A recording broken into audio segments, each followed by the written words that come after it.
Hi hello అందరికీ welcome to Telangana పిల్ల YouTube blogs. అందరూ ఎట్లున్నారు? మంచిగా ఉన్నారా? మనం మన స్టైల్లో చికెన్ కర్రీ ఎలా తయారు చేసుకుందామో చూద్దాం. ఈరోజు ముందుగా ప్యాన్ పెట్టి ఆయిల్ వేసి అందులో లవంగాలు, చెక్క, యాలకులు, బగారాకు, ఇంకా పచ్చిమిర్చి అండ్ ఆనియన్స్, సన్నగా తరిగిన ఆనియన్స్ వేసుకోవాలి. అవన్నీ ఆనియన్స్ అన్నీ వేసేసి ఒక 2 ఆనియన్స్ సరిపోతాయి. మన చికెన్ ఎంత ఉంటుందో దాన్ని బట్టి మనం ఆనియన్స్ అని కానీ పచ్చిమిర్చి కానీ తీసుకోవాలన్నమాట. ఇంకా మనం మిక్స్ చేసుకోవాలి, మొత్తం ఫ్రై అవ్వనివ్వాలి ఆనియన్స్ని ఆయిల్లో ఫుల్గా. గోల్డెన్ బ్రౌన్ కలర్ వచ్చేలాగా మనం ఆనియన్స్ అనేవి ఫ్రై చేయాలి. అండ్ కొంచెం సాల్ట్ వేసుకోవాలి, ఫాస్ట్గా ఫ్రై అవుతాయి ఆనియన్స్ అనేవి ఫ్రై అవుతాయి ఆయిల్లో. సో చూడండి, ఇక్కడ ఫ్రై అవుతున్నాయి అండ్ బ్రౌన్ కలర్ వచ్చేసింది, గోల్డెన్ బ్రౌన్ కలర్ వచ్చేసింది. సో దాని తర్వాత అల్లం వెల్లుల్లి పేస్ట్ వేసుకోవాలి.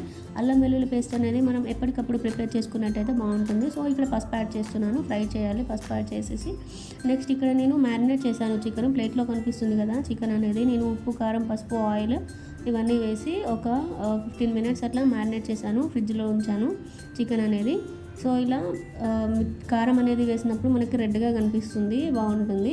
సో ఇప్పుడు మనం ఫ్రై చేసుకున్నాం కదా ఆనియన్స్ ఇంకా పచ్చిమిర్చి, వాటిలోకి మనం ఇక్కడ మ్యారినేట్ చేసుకున్న చికెన్ అనేది అందులోకి యాడ్ చేయాలన్నమాట. చికెన్ మొత్తం అందులో వేసేసి మొత్తం ఫుల్గా మిక్స్ చేసేయాలి. ఫ్రై అవుతుంది ఆయిల్లో, చికెన్ అనేది ఫుల్గా ఫ్రై అయిపోతుంది.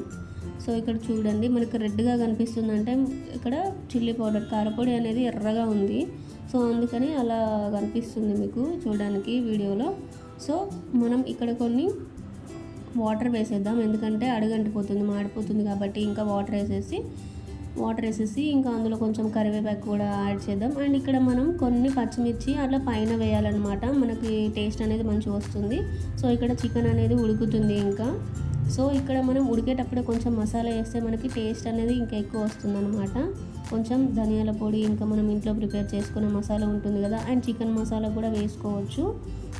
నెక్స్ట్ ఇక్కడ మనం కరివేపాకు వేసేద్దాం. ఇంకా మనకి చికెన్ అనేది రెడీ అయిపోయింది.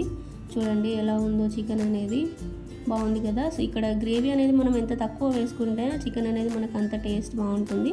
So thank you for watching. Subscribe to Telangana పిల్ల యూట్యూబ్ బ్లాగ్స్.